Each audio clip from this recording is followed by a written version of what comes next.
Since the 1979 Islamic Revolution, U.S. television viewers have watched massive crowds in Iran shouting death to America. Recently, tens of thousands of Iranians turned out to mark the 34th anniversary of the seizure of the U.S. Embassy in Tehran.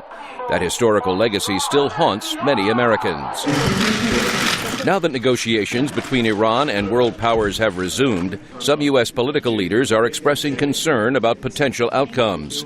Adam Arely is a former U.S. ambassador to Bahrain. The questions being asked in America is no deal better than a bad deal. And that's why you see people on the Hill and others saying, slow down, don't be fooled. Negotiators are currently working on an interim agreement that would put limits on Iran's nuclear program. In return, there would be some easing of severe economic sanctions currently crippling Iran's economy. Republicans in Congress accuse the Obama administration of agreeing to allow the Iranians to continue to enrich uranium, an idea they say is fatally flawed.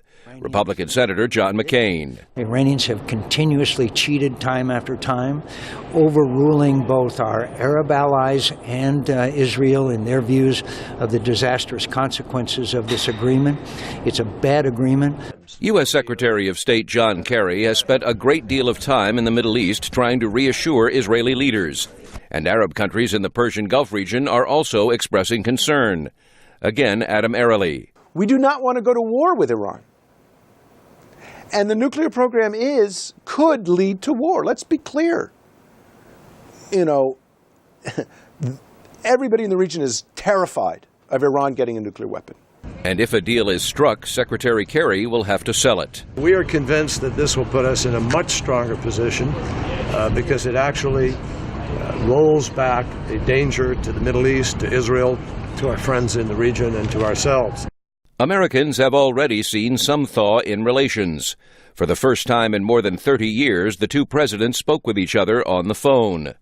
But President Barack Obama says the bottom line remains the same. So our policy is Iran cannot have nuclear weapons. And I'm leaving all options on the table to make sure that we meet that goal. The United States and other countries accuse Iran of seeking nuclear weapons, while Iran insists its program is for peaceful purposes. Meredith Buel, VOA News, Washington.